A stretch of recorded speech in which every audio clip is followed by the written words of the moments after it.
Parents told my brother that he could take my house and I could just live in a camper in the backyard because I'm single and he has a wife and kids. Part 1. I'm a single man in my early 30s. I've got a brother who's 29 and he's already got 4 kids now. He had his first at 22, and the second followed a year later. Then the third 2 years after that, and the fourth is most recently born a couple months ago. His wife, my sister-in-law, and I did not get along, as she always likes to try and get a rise out of me by acting superior, then turns into an extreme self-victimizing drama queen if I retaliated against her in any way. She can cry in an instant, and can put on an extremely convincing show to get sympathy from just about anyone. My parents and brother absolutely adore her though, even if they know exactly how she really is and just don't care. She's very good looking, I'll give her that, but she's so awful that I could never be attracted to her. She also refuses to get any sort of job, even though she has a college degree, and my mother willingly helps with the kids all day. So, their finances are entirely dependent on my brother. This also means they can't afford to live anywhere but my parents' house, and privacy is a bit of an issue, with all of them under one roof in a 3-bedroom house that was built in the 60s. Growing up, my younger brother was also the obvious favorite. We're 3 years apart in age, but he developed a superiority complex because I was badly punished if I retaliated against his antics in any way back then. It was obvious my parents cared for him a lot more, because he got the lion's share of everything, unless people called them out on it. Which did happen a fair bit by other members of family, which is why my parents packed us all up and moved us about 150 miles away from them, so they generally would only see us on holidays since it was a 3-hour drive.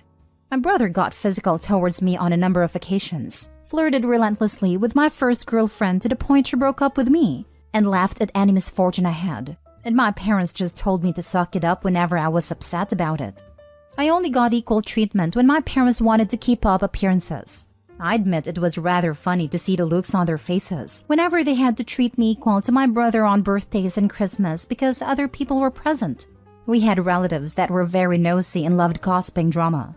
So my parents did their best to hide what was really going on and threatened to take all my stuff away if I didn't keep my mouth shut.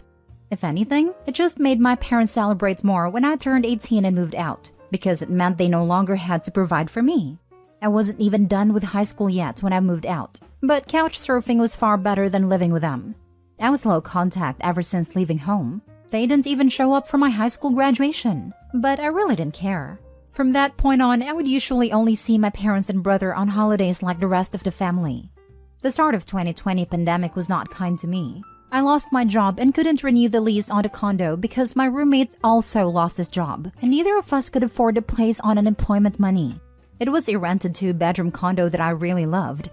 As the lease was ending, my roommates left early to move back in with relatives, and I had to sell nearly all of my stuff because I was soon going to be homeless if I didn't downsize to an extreme. I really shouldn't have rented a place that was so expensive, but I liked living the high life. Until that, life wasn't kind to me, and I realized I should have been living somewhere far cheaper so I could have saved more money to fall back on. But I had a plan. I own a truck simply for the fact that I've always loved trucks. So, I found a $1,000 camper in good shape and put it on my truck just so I could live out of it for a while. It was supposed to be temporary, but I ended up living out of it far longer than I ever thought. I originally was hoping to be able to live out of the camper at my parents' house, where my brother and his family still reside as well. But when I asked my parents to let me stay for a while, they told me they had a full house and didn't want me there. Plus, we hadn't exactly gotten along in the past decade.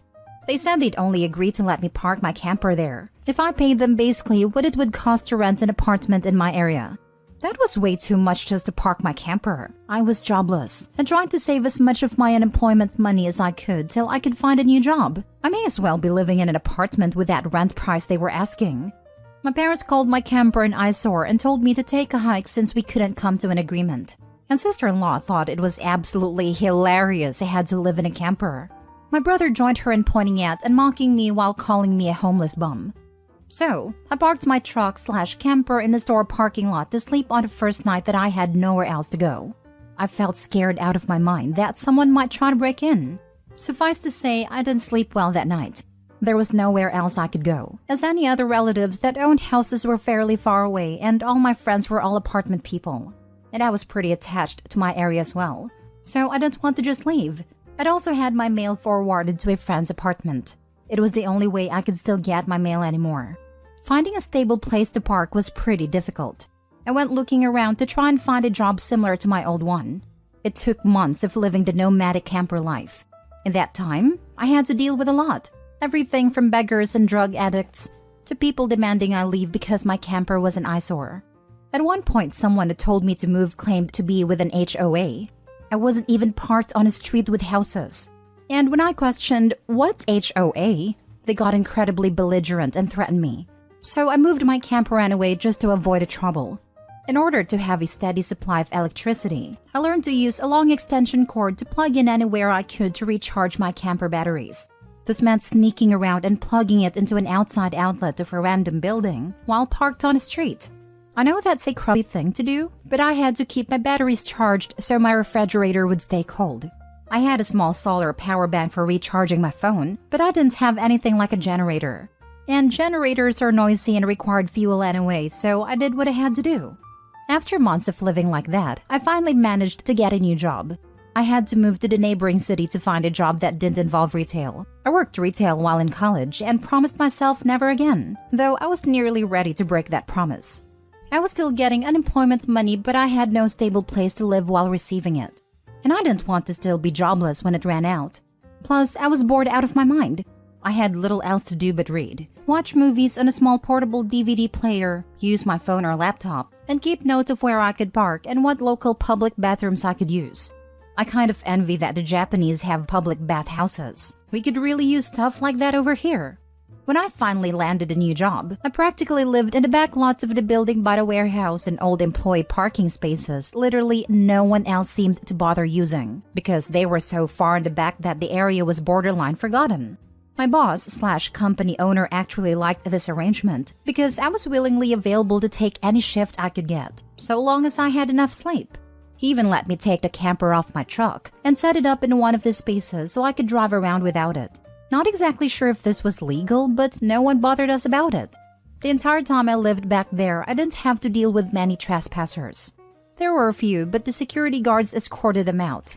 I was pretty much on call almost all the time when they needed me, and was working virtually every day of the week. My boss let me plug my camper into the building for power and water, and I paid a small amount of rent by working for free on Sundays, when no one else was in the office but the janitor and security guard. Beyond that, I usually had to shower at a friend's apartment or at my local gym as the camper didn't have a shower in it, but only a portable toilet. And I didn't want to fill it because emptying it is a nasty chore. So I used other bathrooms as often as I could. I had a key to the warehouse and could go in to use the bathroom there at any hour. I was even on a first-name basis with the night security guard, who's since become one of my closest friends. The camper was easy to heat in the winter with a small electric heater. Summers were not fun though. The camper didn't have AC, so I had to get a used portable air conditioner just to make it bearable. I made a lot of overtime pay, and hands-on learned some new skills from other employees. Eventually, midway into this year, I landed a better position in the company as a supervisor, and started making a better salary than my old job. That's when I decided I wanted a house. The scare I'd gotten from losing my condo made me realize I needed something much more stable for the long term. I looked around for something close to my work, and just 2 miles away found a 3-bedroom manufactured home in a small property. But I managed to get it for $10,000 less than the asking price somehow. I used nearly my entire savings for a down payment and got approved for a home loan. I finally didn't have to live in a camper anymore. There was enough space for me to back my truck in behind the house, to take the camper off to set it up in the backyard. So, I put it there as its own little building just in case I want to use it again. When I was fully settled in the house, I was dumb enough to brag about it on my book of faces. My family saw the post, and that's where this crap really starts. After a few weeks, my parents and brother along with his family came to visit completely unannounced to have a tour of my home. I didn't even give them my address. So how they found out where I live, I still don't know. None of my friends have fessed up, and no prior family members visited me before that. So I wonder if they stalked me at work and followed me home or something. It really wouldn't surprise me. Once I opened the door, they practically all shoved their way in like rambunctious tourists, then just started making themselves at home. They all kept poking around, and sister-in-law had this creepy smirk that she was repeatedly flashing me. And it was only later that I figured out why. and it made me madder than a bull on steroids that just got stung by a hornet. My parents were constantly talking about how I've got so much extra space now, and it's too much for someone like me who has no wife or kids. Sure, not now, but maybe someday. And my brother kept remarking about how there was more space than our parents' house, and my house was closer to his job too. Red flags all around, I know. Eventually, my brother asked me to speak privately. Everyone else suddenly left the room and piled out onto the front porch. That's what finally made me realize they'd planned something. My brother, who we'll call Dan, said the house was too much for me alone, that I should let him move in with his family because his wife is pregnant with kid number 4. And my house is much closer to his job. He pointed out that I already have the camper, so I could just live in that outside while they live in the main house. And I'd like to point out that Dan never once spoke of offering rent. Mind you, he's got a good job. He also started talking about how there would be changes and even curfews, and that I couldn't just walk in at any time without prior notice. If it weren't my brother, I think the person I was talking to had lost their mind. But Dan lost his marbles long ago thanks to our parents treating him like he was the center of the world. I tried to speak, but he kept talking over me as if I had no say in the matter. There was no way in hell I'd rent my house nor parts of my house to him. Other people maybe, just so I can pay the mortgage off more easily. But certainly not him, nor his nasty wife.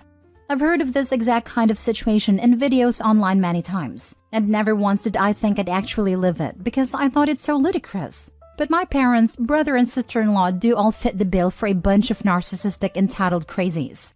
So, I picked up my phone and set it to start recording, then just held onto it. Dan didn't even seem to care or notice that I'd done this, and just sat there with his arms waving around while talking about all the reasons of why he needed my house. Then went from saying that to acting like it was a done deal, and trying to reach out his hand to shake mine. That's when I finally showed my backbone and said, "Hell no." And I said it loud enough that Dan stumbled backward for a second. I'd rarely ever raised my voice to him on that level, because I was punished by our parents whenever I did. But this was my house, not theirs. My spine can be as shiny as it wants here. I stood up and then told him that my house was not up for grabs. And acting like I let him move in just because they want it won't make it happen. I bought my house for me. It is not my fault he keeps having more kids, and he has to keep living with our parents because he can't afford to move out. Dan got as physically close to me as he could without actually touching me and said that I didn't deserve the house, and he needed a better place for his family to live. I laughed back in his face and said that was total BS, because I worked hard to be able to buy my house. Of course I deserved it. Dan started yelling that I have no wife or kids and I don't need all the space, so I may as well give it to him. I said I'm not giving him anything, and he never even offered to pay me rent. If I let him move in, I'd still be covering the entire mortgage on my own house without even being able to live in my own house. Then Dan told me that he shouldn't have to pay rent because his family comes first, and our parents said I was going to do this, and that I will. I yelled as if their word was law or something, then told Dan that they did not have the right nor power to give my house to him. Then right on cue, my parents and sister-in-law barged back in through the front door and surrounded me to try and force me to agree. There was a lot of fighting, but to sum it up from this point on, I heard a line, "Just do it for Dan," way more times than I can remember. In the fight, I told them all they don't have a say in my life or my house and to get out before I called the cops. Sister-in-law screamed the loudest at me about how she was pregnant again and I can't do this to her. I said I did nothing to her. She just assumed she could take and take from me, like I would just allow it. I had no obligation to her or her family. Then, I called her a stuck-up witch who never had any respect for me. So I don't care what she thinks or how many kids she has. I have no sympathy for her. She won't be living in my house. Well, that made her angry enough to attack me. She got in one good hit on my face and tried to do more, but my brother held her back, kicking and screaming. She kept demanding he let her go so she could scratch my eyes out.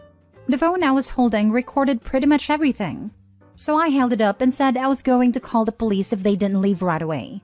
My parents told Dan they were leaving. Then my mother said that I had a week to come to my senses.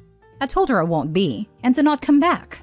Then I told sister-in-law that my phone recorded everything, and if she tries anything, I'll press charges for assault. She screamed at me and then stormed out, loudly crying with her face in her hands. My mother was the last one out the door and said that I'd better do this for Dad and sister-in-law. I responded by telling her I won't be. Now for the comments. I would get an order of protection against the sister-in-law. I would also invest in security cameras and upgrade the locks. Maybe even invest in a big dog to act as guard dog for the property. That way, when they return, you have proof of trespassing. File a police report anyway. Let the cops deal with her. Do not get a guard dog. With people as unstable as Opie's family, they're just as likely to kill the dog by feeding it poisoned meat or shoot it and claim self-defense for a poor pregnant woman. Okay, homie, I read it all and goddamn. Here's my 2 cents. 1. Go no contact with the lunatics, no matter what. 2. Do them solid and send that recording to the rest of your family. That way, you can go to the extended family holidays without having those crazies around. 3. Don't be sad about it.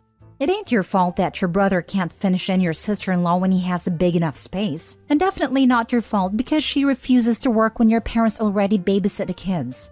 4. Keep your insanely strong mental going. You have a winner's attitude, and you continue to win in life no matter what it throws at you. 5. If they ever do this again, police. You already have evidence, so just go for it.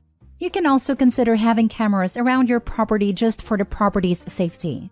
6. Get yourself a family of your own. You deserve it. And once that's settled, send some mails asking your parents when will they move in the trailer to make room for your kids. And also let them know the rent they must pay to use your trailer. 7. If sister-in-law tries that again and you catch a second attack on camera, CPS may want to look at how stable she is to be allowed to raise kids. Tell your boss too, so that if they turn up at your job trying to cause trouble, he's already aware of what's going on. Getting a lawyer to send a cease and desist might scare them off for a bit too.